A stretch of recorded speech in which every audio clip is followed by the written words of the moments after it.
Today's talk is titled, A Lay-Led Congregation is Something Missing, and will be presented by Andy Feigin. Today I will share a few little-known factoids about Andy Feigin.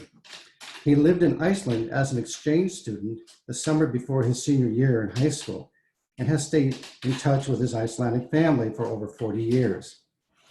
Andy started his career as a theatrical production manager at the South Coast Repertory in Costa Mesa, California. And once he had the pleasure of driving Liberace to the Radio City Music Hall for a surprise entrance. Well, we all know where the hall is, just 9 blocks south of Central Park on 6th Avenue. But Andy got a bit lost. He did finally find his way there, getting Liberace into the hall with nary a second to spare. But since then, Andy has been lost free, and today will be no exception. Andy. Thank you, Randy. And good morning, everyone. I'm so glad to be with you this morning. Have you heard this? As you've heard, this address is titled, A Lay-Led Congregation is Something Missing. And before I start, I just want to thank Randy and several others who've helped me put this together. I really appreciate your help. It's a funny question, is something missing? It's a question that raises doubt when there may not have been any. But I'm reminded of my favorite UU bumper sticker, Unitarian Universalism, where all your answers are questioned. So in that spirit, here I go. Back in July of 2019, I approached our executive board with a proposal to consider forming what I called, for lack of a better name, a Committee on Ministry, COM, which I like to pronounce CALM for short.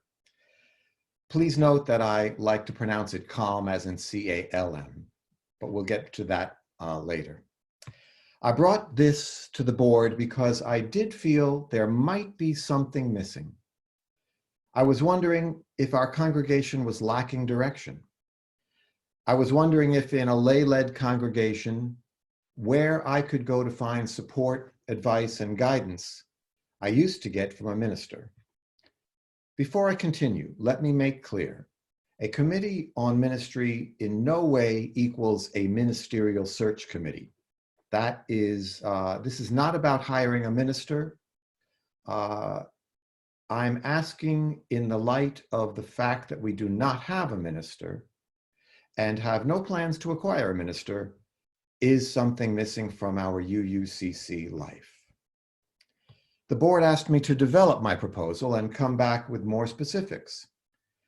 I've spoken with a number of you about the concept, and after a revision of the proposal and another discussion with the board, they suggested I present the ideas at a Sunday service and get some feedback from the congregation. So here I am presenting, and we have a plan for you for gathering your feedback, which I will describe at the end of my talk. Let's try to be clear on the meaning of ministry. We don't have a minister, but we do have many ministries. The UUA states, Unitarian Universalists understand ministry as the way we share our spiritual gifts and encourage others to share their own, connecting with what is most meaningful in life. Ordained ministers or clergy often have the most visible kind of ministry, but other kinds of professional and volunteer ministry are just as important. The UUA website continues, the Committee on Ministry focuses on all aspects of the congregation's ministry, including professional leadership, music, social justice, religious education, pastoral care, and so on. This model helps the congregation make sure that its ministries are serving its mission and vision.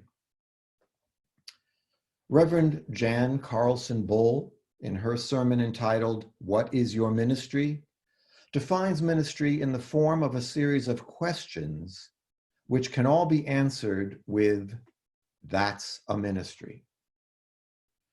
She asks, What are you doing right now that speaks to the faith and works of this congregation?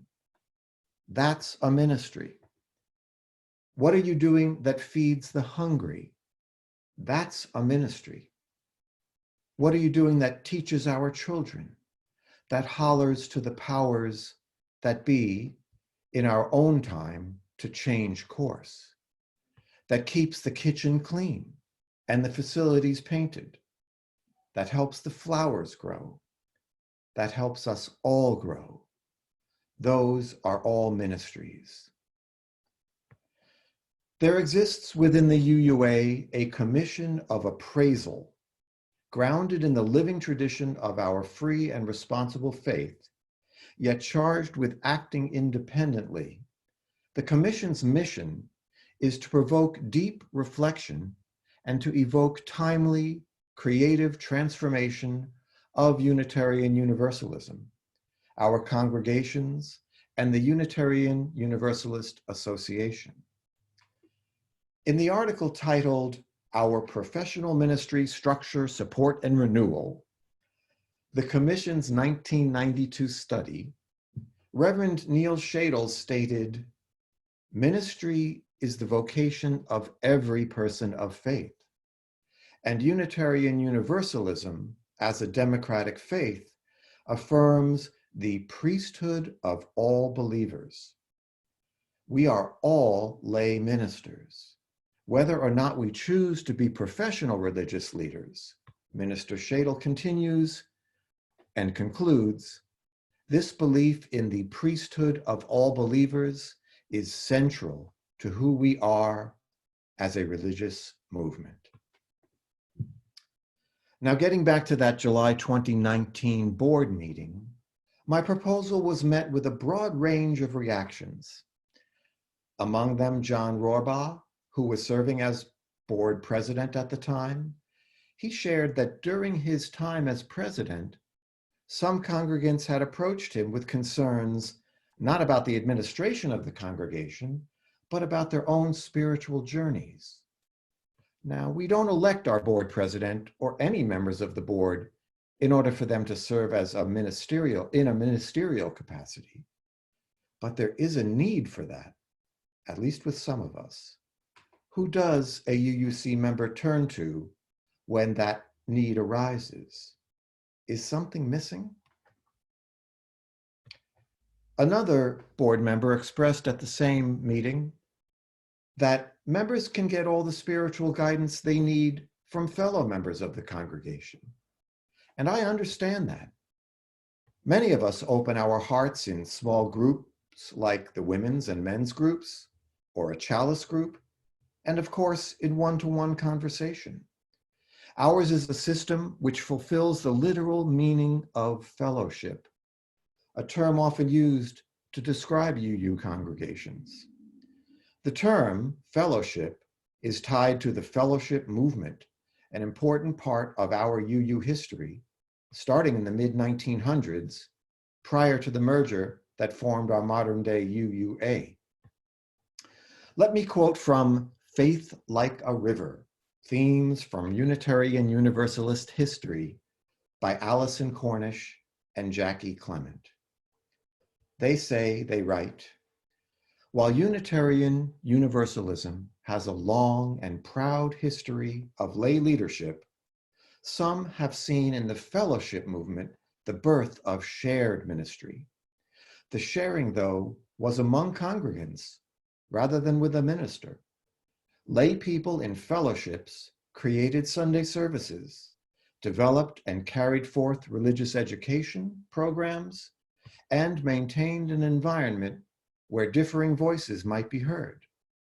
Lay people managed all the basic functions of a lightly funded organization.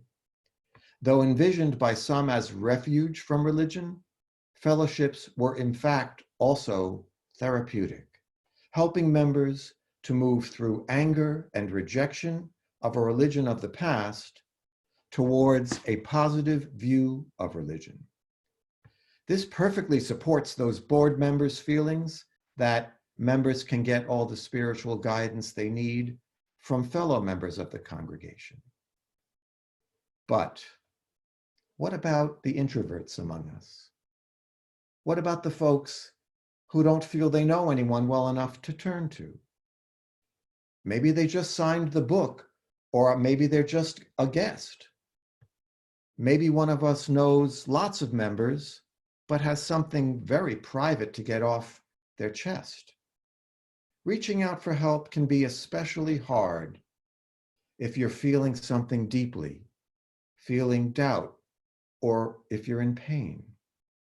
You yearn for confidential consultation, and it feels like this church is where you want to go for help, but you don't know who to go to. Is something missing?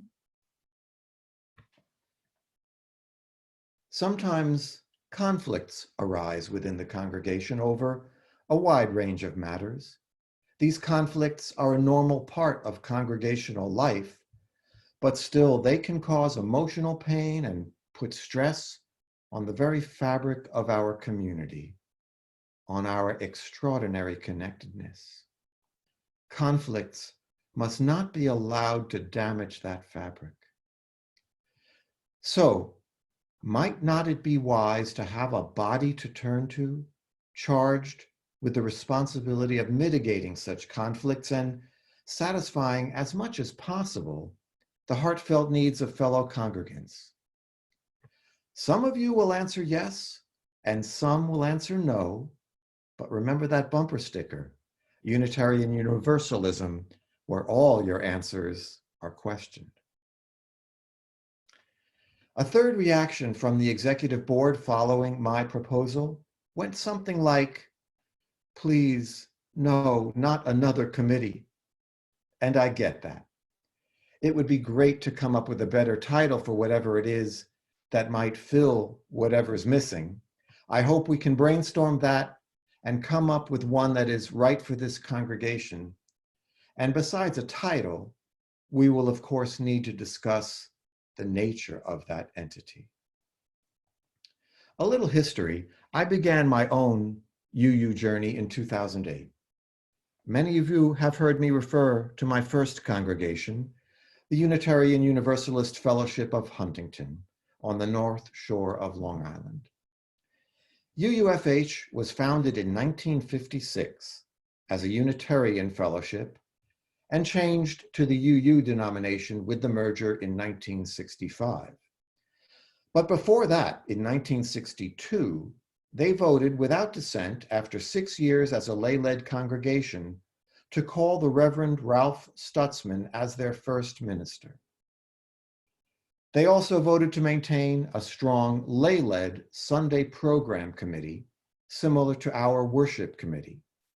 Sunday services would alternate between the minister, who led 2/3 of the services, and lay leaders who led the remaining third, a tradition that continues to present day.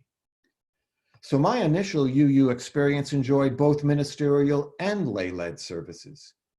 Even in 2008, 46 years after their first seated minister began his duties, there was a faction of the congregation that resisted the idea of a minister. They were fully invested in the lay-led philosophy. Some of them only attended the lay-led services. Others attended all the services, but when the minister was preaching, they would sit outside in the art gallery where they could watch the service on a closed-circuit television and listen through a speaker. I learned to appreciate both approaches to our religion, and I would say I benefited from the best of both worlds. I heard from the elders of the congregation about the early days when they ran the place all by themselves. And I also heard about the ways in which they learned to work with a minister's guiding hand. I got to know our ministers. There were 3 during my time at UUFH, and I learned a lot from them as well. As my immersion into UUism grew, so did the substance of my conversations with both fellow congregants and the ministers. But I must say that it was only with the ministers that I felt I could close an office door and open my soul with complete confidentiality. That was a special gift that having a minister afforded us. Not everyone took advantage of this, but a number of us did, probably even some of those elders. My wife Mimi and I began our westward migration to Cambria around 2010. One of the first things I checked on was where the nearest UU congregation would be. And happily, I discovered the answer was right here. The very first Sunday we found ourselves in Cambria, we stayed in a motel on Moonstone Beach. I headed to the Veterans Hall for a service led by Bill Lakin. And today I find myself fully immersed in life here with our community as a very important part of that life. I love this congregation. I love its members. I love its history. I love all of the remarkable things we do, and there are a lot of them, in the name of Unitarian Universalism and in the name of love. And it is because of that love that I ask, is there something missing? Are we perhaps missing something while on our journey? Might we benefit from a guiding entity focused on the direction of that journey? I work in the entertainment industry, as Randy said. My background as a stage manager in the theater, that's what my background is. Theater is a team effort. Actors, designers, technicians, stage managers, directors. The director brings a vision and an approach to mounting a play. Now, truth is, actors can mount a play on their own, just as an orchestra can play a symphony on their own. But without a conductor for the orchestra or a director for the actors, the performance will lack, well, direction. There are some very successful ensembles that produce interesting productions without a director, and we can be one of them. But there is a lot to be said for having some kind of planning, some defined path. We have our board of directors to guide us along the administrative path. Would it be good to have a similar body to guide us along our spiritual path? Another metaphor would be the amoeba, an organism that has no definite shape. The amoeba can move in any direction at any time. It will react to any immediate stimulus and move in response. But then the next stimulus will set it moving in a different direction. That makes it possible for the amoeba to survive, but also possible that it never actually gets anywhere. We have our 7 principles, our 6 sources, our covenant, our affirmation, all of which guide us. But might we get further, go deeper, be better by agreeing to move in a particular direction in our pursuit of those principles? Right now, in the midst of a global pandemic, many of us are experiencing stress and concerns about our health and well-being and about the world's health and well-being. I'm certain that each of us knows people we are particularly concerned about. Some of those concerns were expressed in this morning's joys and concerns. An ad hoc We Care committee was formed to reach out to the congregation just to check in and make sure we are okay. That's a beautiful ministry, and I thank the members who volunteered to reach out to folks. The We Care committee is doing some of what a COM would be expected to do, that kind of stuff. But year-round, pandemic or not, for any one of us to reach out to if we felt the need. Randy Schwalbe was preparing to lead a workshop this weekend, at the Pacific Southwest District Assembly that was to be held at UU SLO before it was canceled due to the coronavirus. And interestingly, his topic was going to be the pros and cons and inner workings of a lay-led congregation. This would have been of great interest to the district assembly in that almost all the other member congregations have at least a part-time minister.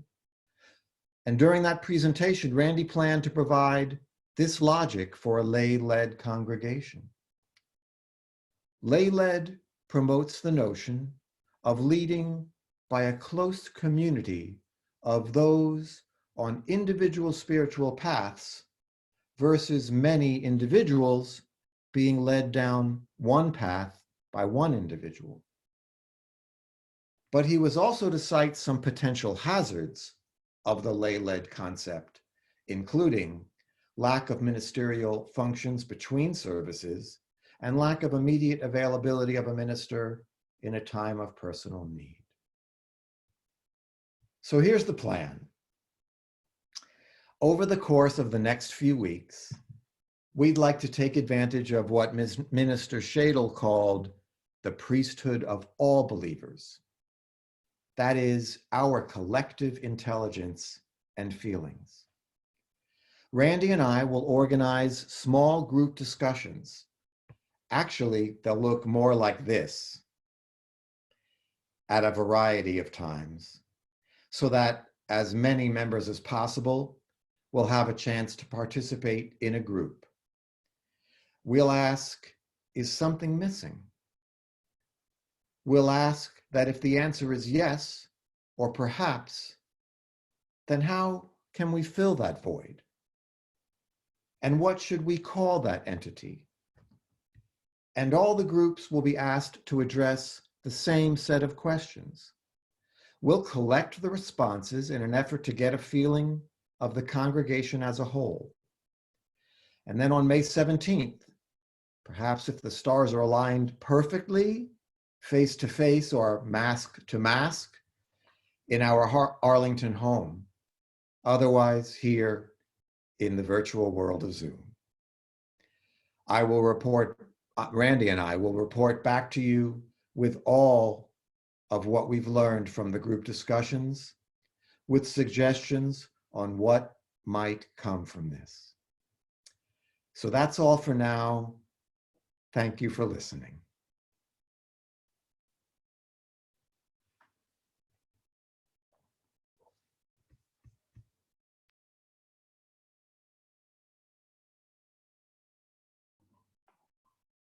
Okay. Thank you, Andy. Normally at this time, we receive offerings from our congregants. However, due to the virtual format of this service, we invite you to make your offering in one of the methods shown on the slideshow. Enlarge the slideshow tile to see how to do this. These methods will also be posted in the newsletter and on the UUCC website itself. Please make a note of this and please make the effort to send an offering. Thank you.